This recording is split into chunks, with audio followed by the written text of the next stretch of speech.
Hi, this is Mrs. Sarah Funtowicz, and who are you? Emily. And Emily, and we are here to read a story to you, another story to you, and we brought a friend, a little ant puppet, because I don't know about you, we're so grateful to have our little backyard and front yard to play in right now. But we've had so many ants because it's springtime and they're coming out of the ground and they're everywhere. And so I thought it might be fun to read a story about a couple of bad ants. So this is the story. It's called Two Bad Ants, and it's by Chris Van Allsberg. Another really cool book by him is, what's it called? Oh, shoot.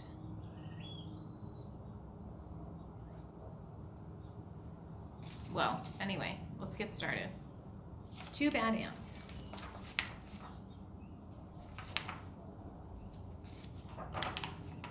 The news traveled swiftly through the tunnels of the ant world.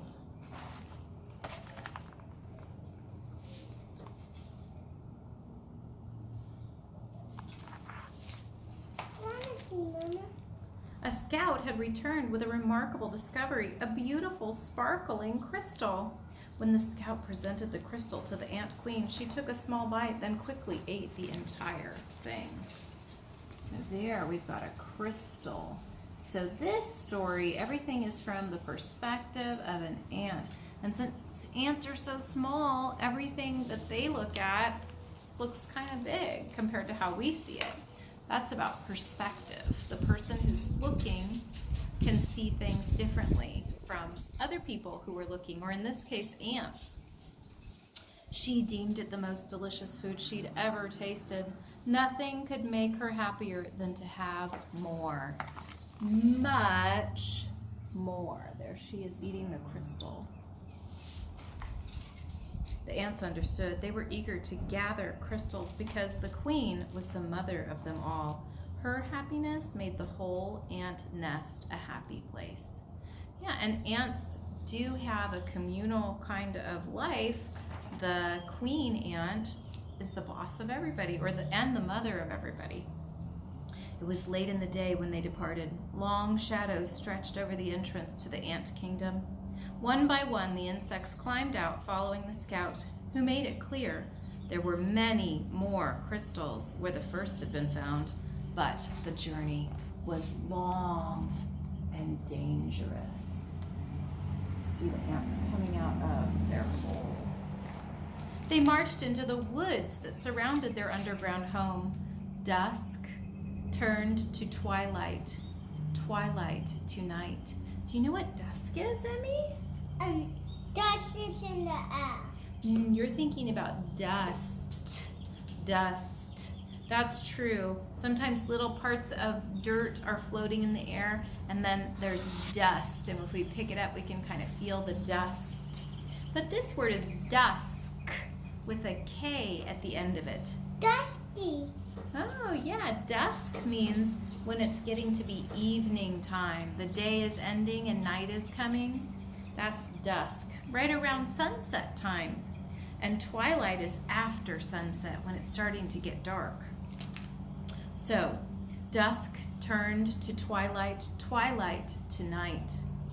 The path they followed twisted and turned, every bend leading them deeper into the dark forest. Now, this is a forest from an ant perspective.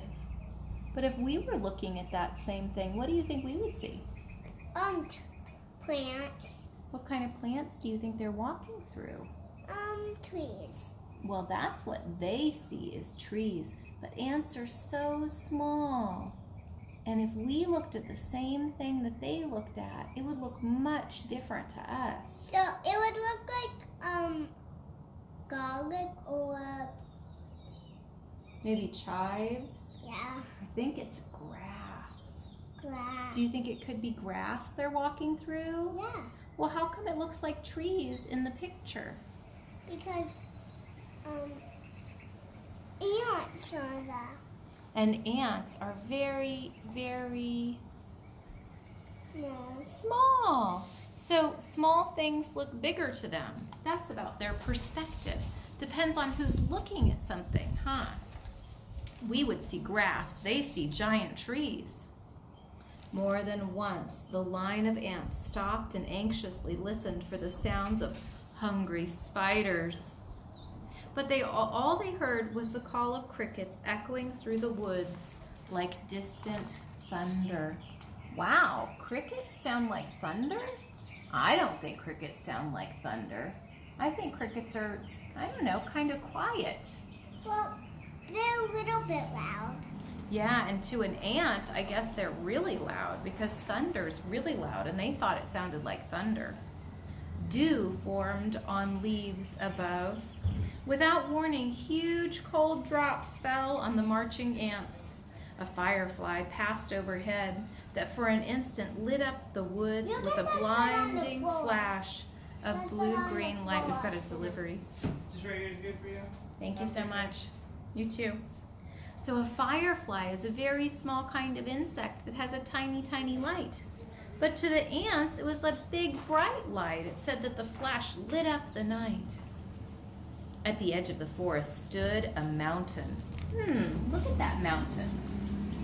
What do you think about that mountain? Does that look house! It's a house. It looks like a brick wall, doesn't it? Our house has brick walls. I can see them in the picture behind us, huh? That's not a mountain to us, is it? The ants looked up and could not see its peak. The peak is the top part of the mountain. It seemed to reach right to the heavens, but they did not stop. Up the side they climbed, higher and higher.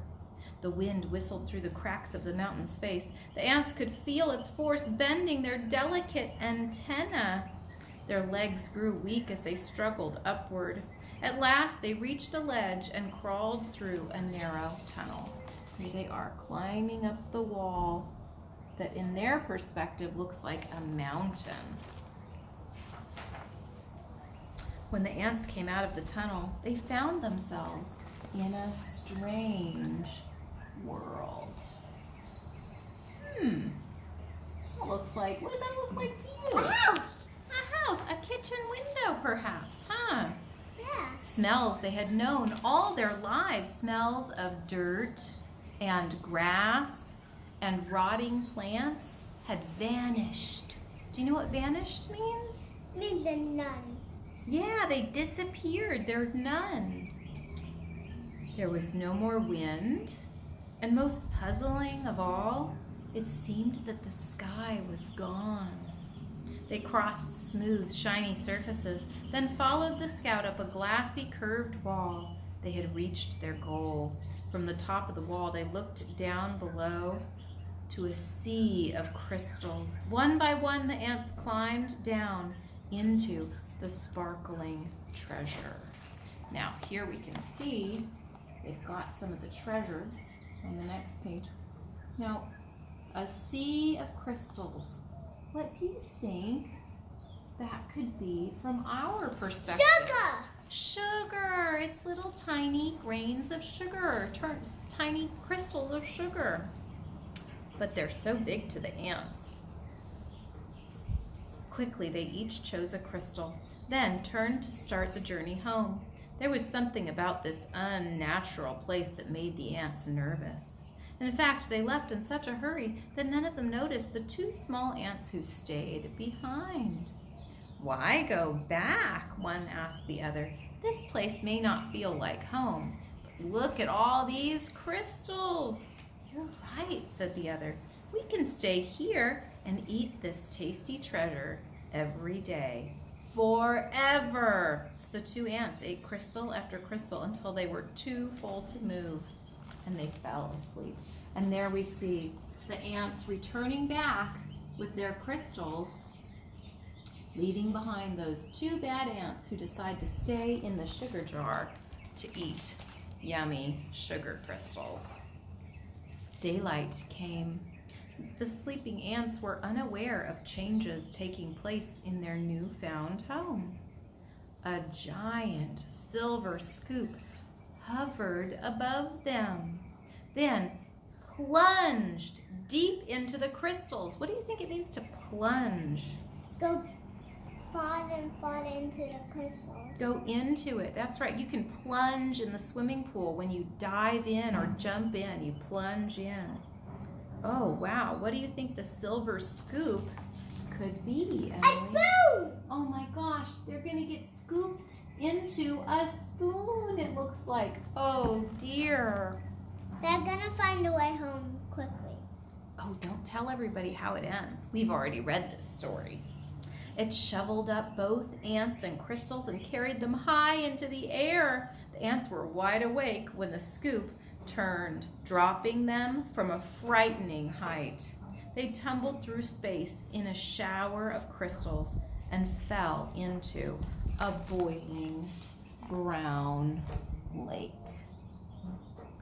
Okay, let's let the video watchers make a prediction about what we're gonna see on the next page. What could the boiling brown lake be? Don't tell them, don't tell them. What could the boiling brown lake be from a person's perspective? From an ant perspective, it looks like a lake. What could it be from a person's perspective? Make your prediction and then we'll check and see if you figured out what they were falling into. Then the giant scoop stirred violently back and forth. Crushing waves fell over the ants. They paddled hard to keep their tiny heads above water, but the scoop kept spinning the hot brown liquid. And there we can see them getting stirred in. Now what, Emily, what do you think the hot Coffee! Coffee. They have been dropped into a cup of hot coffee. But from an ant perspective, it doesn't look like a cup of coffee. It looks like a giant lake. Around and around it went, creating a whirlpool that sucked the ants deeper and deeper. Do you know what a whirlpool is? It means that it's going round and round. That's right, around and around. Kind of like in the bathtub when you let the water out and the water starts to go down the drain and it looks like a little funnel going down, right? That's a whirlpool. The spoon stirring is making a whirlpool. They both held their breath and finally bobbed to the surface, gasping for air and spitting mouthfuls of the terrible bitter water. Well, I like coffee, but it is a bit bitter. Do you know bitter, Emmy? Do you know anything that's bitter? It means it's not very tasty. Well, it means that it's not sweet. It means that it's not sweet. Grapefruits are sometimes a little bit bitter. I like grapefruits too, though. Then the lake tilted and began to empty into a cave. The ants could hear the rushing water and felt themselves pulled toward the pitch black hole. Suddenly, the cave disappeared and the lake became calm. The ants swam to the shore and found that the lake had steep sides. Okay, so it looks like they almost got drank. Look at that. The coffee cup was tilted towards the person's mouth. And how did the ants describe the person's mouth? Do you remember? A cave. A cave. A pitch black hole and a cave. Pitch black means very, very, very dark. But then the lake became calm. Why do you think that their lake became calm? What do you think happened from a human perspective? It means that he went away. Well, I think he took a drink of his coffee cup. Why don't you take a drink with me? Pretend you're drinking and the ants are like, ah! And then what would you do after you take a drink? What do you do? Set it back down. Set it down on the table. And then do you think that the coffee sort of gets calm on top and the water stays calm? Yeah, the coffee stays calm then. So they were able to swim to the side. They hurried down the walls that held back the lake. What are the walls that hold back the lake? Do you know? Sides. Yeah, the sides of what? What's holding that coffee? The sides of coffee. I think it's in this picture here. This is a bad ant. That's one of the bad ants? Oh man. I think it might be the coffee cup. The frightened insects looked for a place to hide, worried that the giant scoop might shovel them up again. Close by, they found a huge round disc with holes that they could neatly hide inside. But as soon as they climbed inside, their hiding place was lifted, tilted, and lowered into a dark space. The ants climbed out of the holes. They were surrounded by strange red glow. Glow means a light. There's a red light. It seemed to them that every second the temperature was rising. Now here is the ant perspective of where they are. Where do you think?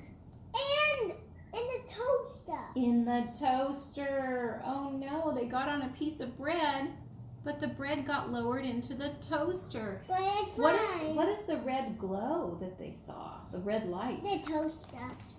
The toaster heating up, huh? That's like the oven part of the toaster that gets hot. It soon became so unbearably hot that they thought they would soon be cooked. But suddenly, the disc, what is the disc? Do you know that they're on? What are they on? Bread. A piece of bread. Suddenly, the disc they were standing on rocketed upward, and the two hot ants went flying through the air. And here they are getting bounced up on that toast. What do you think it means that the toast rocketed upwards? It means it's going up. Is it going up slowly or very quickly? Slowly. Really? Do you think the rockets go up slowly or do they go up quickly? Quickly. So I think that it means that they're going up very quickly. Whoosh, really fast up. And that's why they got thrown up into the air too. They landed near what seemed to be a fountain, a waterfall pouring from a silver tube. Both ants had a powerful thirst and longed to dip their feverish heads. Oh, that means they feel hot. Why do they feel so hot and feverish? Because they've been cooked in the toaster. They've been cooked in the toaster. That's right. Both the ants had a powerful thirst and longed to dip their feverish heads into the refreshing water. No, put that down. Let's stay with this until we're done. Come on over. It's so very hot. They quickly climbed along the tube. As they got closer to the rushing water, the ants felt a cool spray. They tightly gripped the shiny surface of the fountain and slowly leaned their heads into the falling stream. But the force of the water was much too strong. Oh no, what's gonna happen? They're gonna fall in. They're gonna fall in. The water's going so fast. The tiny insects were pulled off the fountain and plunged. Hey, plunged! Do you remember what that meant? It means it's not. It's going very fast. It's diving in, just like the spoon plunged into the sugar. Do you remember that? Now the ants were plunged down into a wet, dark chamber. A chamber is a kind of a room. They landed on half-eaten fruit and other soggy things. Soggy means kind of wet. Suddenly, the air was filled with loud, frightening sounds, and the chamber began to spin.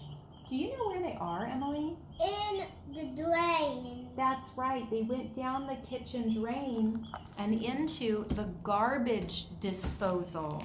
We have a garbage disposal at our house, don't we? What does it do? It makes the eggshells come down the drain. That's right. It crushes things up. Oh dear, that's not a very safe place for those ants to be, is it? The ants were caught in a whirling storm of shredded food and stinging rain. Then, just as quickly as it had started, the noise and spinning stopped. Why do you think it stopped so suddenly? Because it stopped swirling. What happens when we run the garbage disposal. We switch it on and it goes, and then what happens? It switches off. We switch it off and it stops. So probably somebody switched off the garbage disposal that they were in, huh? Mm-hmm. Bruised and dizzy. They're feeling dizzy. The ants climbed out of the chamber. In daylight once again, they raced through puddles and up a smooth metal wall. In the distance, they saw something comforting. 2 long, narrow holes that reminded them of the warmth and safety of their old underground home.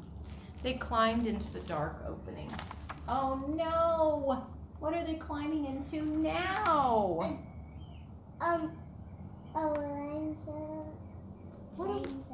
What do we call that? Electrical outlet. That's right, where you plug things in. And that's dangerous too, huh? Yeah. Oh my gosh. Don't come out of it. But there was no safety inside these holes. A strange force passed through the wet ants. They were stunned, senseless, and blown out of the holes like bullets from a gun. Oh, do you think they went fast or slow? Fast.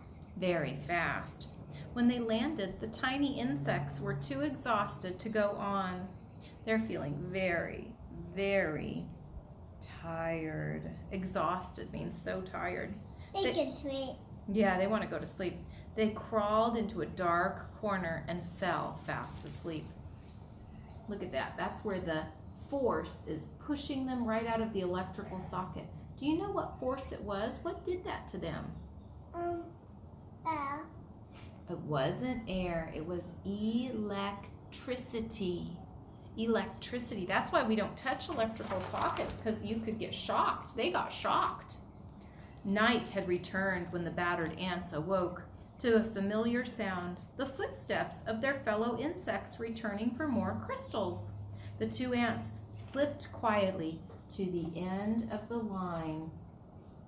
Here they see their friends, their family, coming to get more crystals. Now that it's nighttime, they climbed the glassy wall and once again stood amid the treasure. What's the treasure? What kind of treasure is it? Can you tell us? Sugar. The sugar crystals. But this time, they each chose a single crystal and followed their friends home. They're not going to make the same mistake. Standing at the edge of their anthole, the 2 ants listened to the joyful sounds that came from below. They knew how grateful their mother, Queen, would be when they gave her their crystals. At that moment, the 2 ants felt happier than they'd ever felt before. This was their home. This was their family. This was where they were meant to be. And here we see them going into their ant hole with the crystals. The 2 bad ants. And I think that's the end. Yep, that's the end. So I hope you enjoyed listening to the 2